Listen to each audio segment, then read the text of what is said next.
Assalamualaikum dan salam sejahtera. Bertemu lagi dalam Sumber Seminggu edisi 8 April 2022 bersama saya Alia Azman.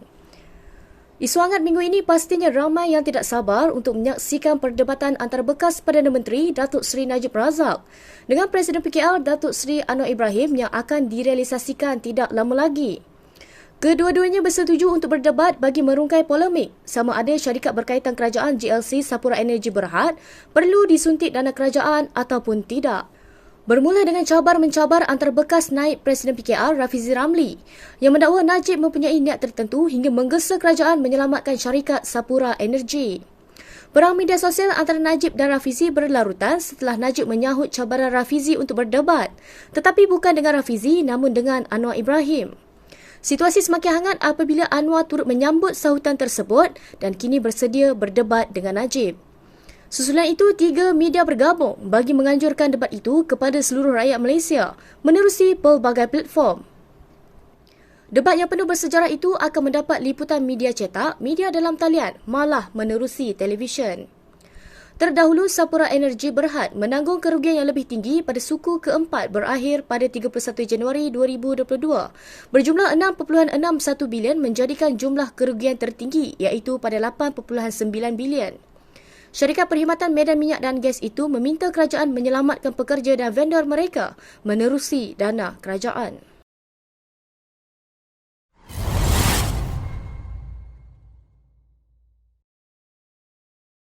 Ini kisah video yang tular gara-gara pembukaan sempadan negara. Kementerian Perdagangan Dalam Negeri dan Hal Ehwal Pengguna KPDN HEP akan mengumumkan peraturan baharu bagi menghalang kegiatan pengisian minyak petrol RON 95 oleh kenderaan yang didaftarkan di luar negara dalam masa terdekat. Menterinya Datuk Seri Alexander Nantalinggi berkata pihaknya sudah memperhalusi dan memperkemaskan undang-undang sedia ada dan berharap ia dapat menangani masalah itu dengan baik. Namun sejak sempadan dibuka, banyak kenderaan asing yang menggunakan RON 95. Nanta berkata selama ini pihak kementerian memang minta kerjasama pengusaha stesen untuk memantau atau melarang pemilik kenderaan asing mengisi petrol bersubsidi itu. Katanya lagi pihak KPDN HEP tidak memiliki tenaga kerja untuk membuat pemantauan di setiap stesen minyak di wilayah terbabit. Dalam pada itu, pengarah KPDN HEP Johor, Muhammad Hairul Anwar berkata, 3 stesen minyak disiasat kerana disyaki membenarkan kenderaan berpendaftaran asing membuat pengisian minyak RON 95 di premis mereka. Hairul Anwar juga meminta orang awam menyalurkan aduan dengan terperinci berkenaan stesen minyak yang melakukan kesalahan tersebut. Terdahulu, tular beberapa video warga Singapura mengisi petrol RON 95 yang dihaskan kepada rakyat Malaysia berikutan harga subsidi oleh kerajaan. Untuk rekod, harga RON 95 di Malaysia ialah RM2.05 seliter. Antara paling murah berbanding negara pengeluar minyak lain seperti Arab Saudi, Qatar, Bahrain, Emirat Arab Bersatu, Jordan dan Oman. Sementara RON 97 yang dibenarkan dijual kepada warga asing pula dijual dengan harga RM3.91 di Malaysia. Namun masih jauh lebih murah berbanding harga RM10.90 bagi negara jiran.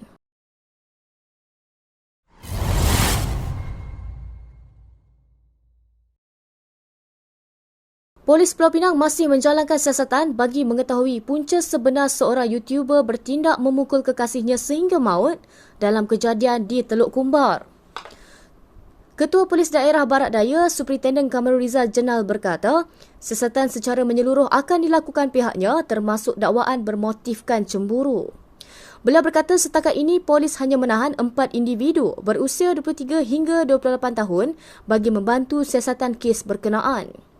Berdasarkan laporan bedah siasat, mangsa berusia 20 tahun itu meninggal dunia akibat kecederaan kerana hentakan menggunakan kekerasan atau objek tumpul.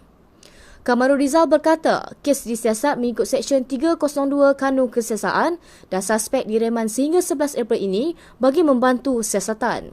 Pada Selasa, polis menahan lelaki yang juga YouTuber bagi membantu siasatan kes kematian seorang wanita. Tangkapan dibuat selepas polis menerima laporan daripada seorang doktor di Hospital Balik Pulau mengenai pesakitnya yang tidak sedarkan diri dan kritikal pada 2 April lalu. Pemeriksaan lanjut mendapati seluruh tubuh mangsa yang juga kekasih suspek itu mempunyai kesan lebam lama dan baharu. Mangsa kemudiannya telah dirujuk ke Hospital Pulau Pinang dan disahkan meninggal dunia pada hari sama.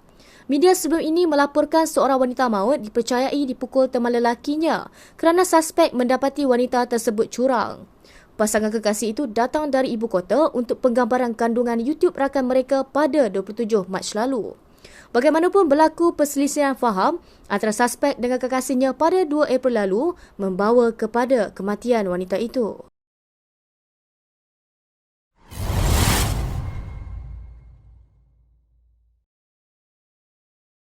Kita ikuti perkembangan terkini kes 1MDB.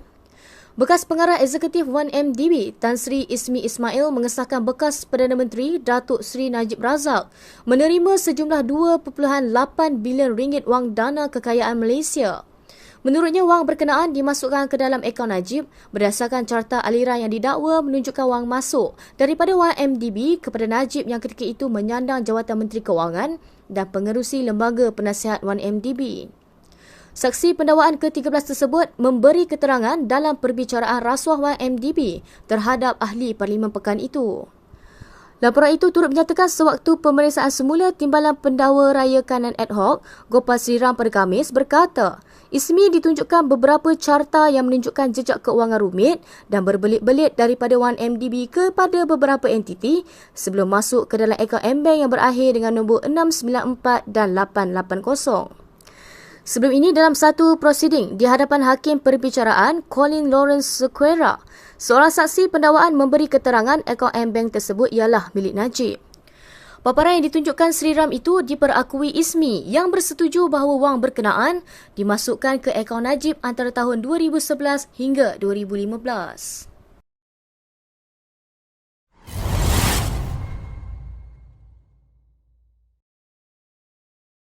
Setelah 2 tahun umat Islam di Malaysia menyambut bulan Ramadan dalam suasana pandemik, tahun ini peralihan ke endemik membuka sinar baharu kepada banyak pihak, termasuk peniaga yang menanti-nantikan curahan rezeki dalam bulan Ramadan ini. Tinjauan sumber kini di beberapa bazar Ramadan mendapati rata-rata peniaga menzahirkan rasa gembira kerana dapat berniaga makanan dalam suasana yang lebih terbuka berbanding tahun-tahun sebelumnya. Begitu juga dengan pengunjung bazar Ramadan yang menyatakan mereka seronok dapat kembali menikmati makanan di bazar Ramadan. Bagaimanapun, ada juga keluhan daripada beberapa pengunjung yang menyatakan kurang senang dengan kenaikan harga makanan antara 50 sen sehingga RM5. Lebih mengejutkan, ada bazar yang menawarkan makanan dengan harga tak masuk akal. Antaranya nasi biryani bersama seketul daging dan sebiji telur berharga RM20. Telur tersebut juga tidak dikupas seperti yang ditularkan di media sosial. Bagaimanapun, Persatuan Pengusaha Kantin Sekolah Malaysia menjelaskan bahawa peniaga perlu menanggung kos bahan mentah yang semakin naik membuatkan harga makanan juga sedikit mahal berbanding tahun sebelumnya.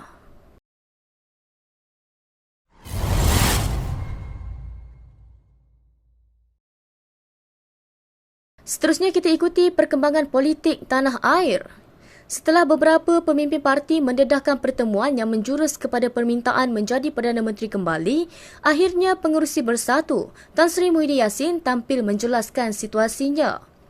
Menurutnya, pertemuan beliau bersama pemimpin parti lain termasuk Pengerusi Pejuang, Tun Dr. Mahathir Mohamad adalah kerana parti-parti tersebut yang mahu bertemu dengannya. Mengulas lanjut, Muhyiddin berkata hal itu berlaku selepas pilihan raya negeri Johor dengan rata-rata pemimpin parti itu mahu membentuk kerjasama politik. Tambahnya, selepas kejayaan Barisan Nasional berturut-turut dalam pilihan raya negeri, maka parti pembangkang perlu merintis kerjasama politik bagi mengelakkan pertembungan banyak penjuru. Hal ini kerana BN masih terpalit dengan imej kleptokrasi dan kluster mahkamah. Justru beliau mengambil inisiatif untuk bertemu pemimpin parti bagi tujuan tersebut. Terdahulu, Tun Mahathir mendedahkan bahawa Muhyiddin bertemu dengannya bagi mendapatkan sokongan menjadi Perdana Menteri kembali. Susulan itu, Presiden PKR, Datuk Seri Anwar Ibrahim turut menjawab pertanyaan media mengenai pertemuannya dengan Muhyiddin, namun Anwar menafikan wujud isu sokongan. Selain kedua-dua pemimpin itu, Presiden Parti Warisan Datuk Seri Muhammad Syafiee Apdal juga mendedahkan Muhyiddin menghubunginya untuk mendapatkan sokongan bagi menjadi Perdana Menteri sekali lagi.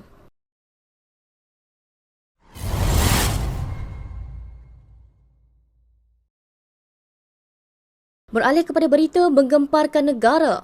Polis Diraja Malaysia PDRM mengesahkan penemuan rangka manusia di New South Wales, Australia pada Isnin adalah rakyat negara ini yang ditawarkan pekerjaan di ladang oleh sindiket dadah didalangi warga asing. Pengarah Jabatan Siasatan Jenayah Narkotik JSJN Bukit Ahmad, Datuk Ayub Han Maidin Pichai berkata, Simakan mendapati mangsa yang dipercayai dibunuh lebih setahun lalu berusia 25 tahun dan berasal dari Sarawak. Menurutnya, pihak berkuasa Australia memaklumkan mangsa memasuki negara tersebut pada November 2016 menggunakan visa pelancong dan ditawarkan sebagai pekerja ladang oleh sindiket berkenaan. Lapor agensi berita 9 News, rangka manusia yang dikenal pasti sebagai Jackie Chong Kai Wong itu ditemukan kira-kira 3.30 petang waktu tempatan oleh pasukan penyiasat.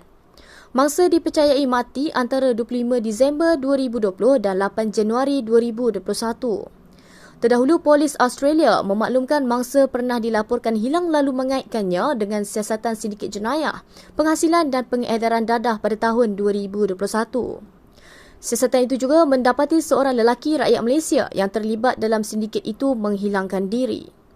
Polis kemudiannya melakukan pencarian di kawasan luar bandar Kilong Buta dan menjumpai makmal ganja di ladang tempat mangsa bekerja.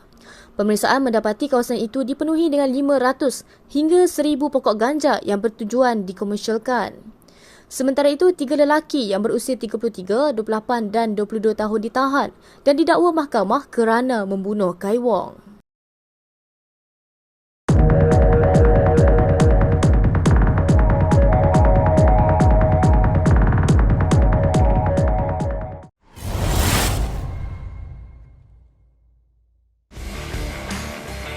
Pentas arena minggu ini dibuka dengan khabar gembira buat peminat sukan terjun kerana bakal menyaksikan dua penerjun terbaik negara, Datuk Pandalila Rinong dan Nur Davita Sabri kembali bergandingan dalam acara 10 meter terjun seirama pada Sukan Si Hanoi Mei ini. Perkara itu disahkan jurulatih skuad terjun negara Leroy pada Selasa. Menurut Leroy, beliau percaya dengan kemampuan mereka berdua meskipun Davita sudah 3 tahun tidak beraksi dalam acara platform. Gandingan Pandalila dan Davita dalam acara itu bukanlah sesuatu yang baharu kerana sebelum ini mereka pernah memenangi pingat kansel pada Sukan Commonwealth Glasgow 2014 dan pingat perak pada siri terjun dunia final keempat di Windsor, Kanada 2017. Dalam pada itu, Leroy menaruh keyakinan penuh terhadap barisan skuad negara yang akan beraksi di Tamasya Dwi Tahunan kali ini untuk mencapai sasaran ditetapkan. Pada Sukan C di Filipina lalu, skuad terjun negara menyapu bersih 4 emas dipertandingkan iaitu dalam acara 3 meter papan anjal, individu serta seirama lelaki dan wanita.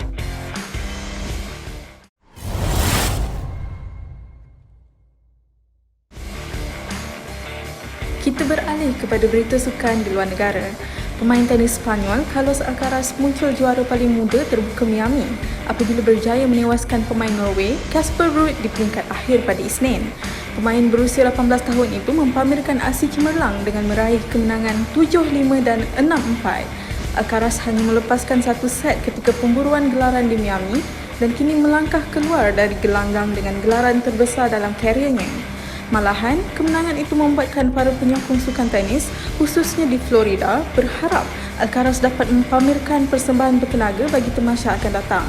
Sebelum ini, hanya 2 pemain lelaki pernah merangkul gelaran juara pada usia 18 tahun, iaitu Michael Chang yang muncul juara di Toronto pada 1990 dan Rafael Nadal dinobatkan juara Monte Carlo pada 2005.